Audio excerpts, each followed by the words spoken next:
Tsohuwar matar Adam A. Zango, Maryam Abiola ta yi aure.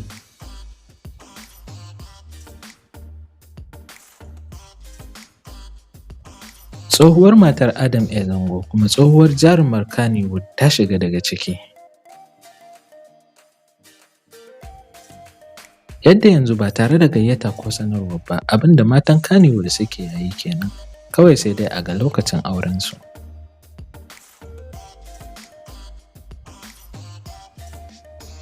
Kamar yadda ita ma Maryam Abiola ba tare da kowace irin sanarwa ba aka ga ta wallafa bidiyonta tare da rungumar wanda za ta aura, ta rubuta alhamdulillahi matar mijinta.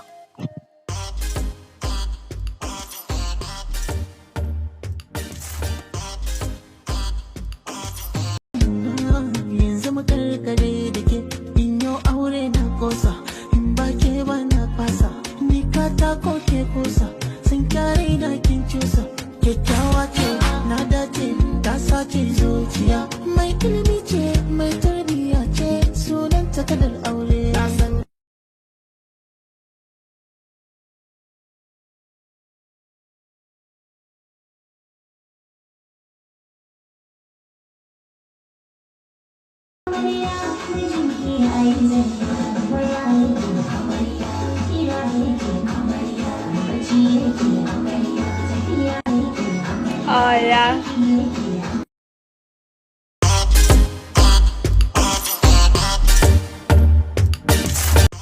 Wannan ya kawo ƙarshen jita-jitar da ta yi ƙarfi a shekarar da ta gabata, a inda mutane da yawa ke tunanin Adam A. Zango na shirin mai da tsohuwar matar tasa. Musamman yadda mutane suka yi la'akari da suna yi wa juna fatan alkhairi a shafukan sada zumunta tare da wallafa hoton juna. Musamman a lokutan zagayowar ranar haihuwa.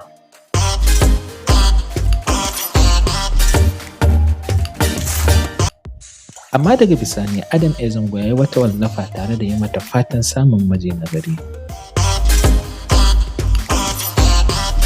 Wanda hakan ta sa aka fahimci cewa babu wata maganar komai a tsakaninsu. Tun daga wannan lokaci ne dai ta daina wallafa duk wani abu da ya shafi tsohon mijin nata, wato Adam A. Zango.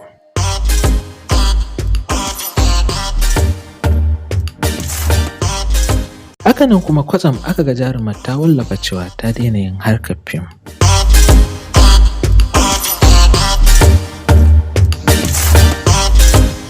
Da kuma ta koma sai da mayuka da sabulan gyaran jiki na mata. Wanda ta daina wallafa duk wani abu da ya shafi harkar fim. Daga ƙarshe ma ta canza wa shafinta suna daga sunanta zuwa sunan sana'arta.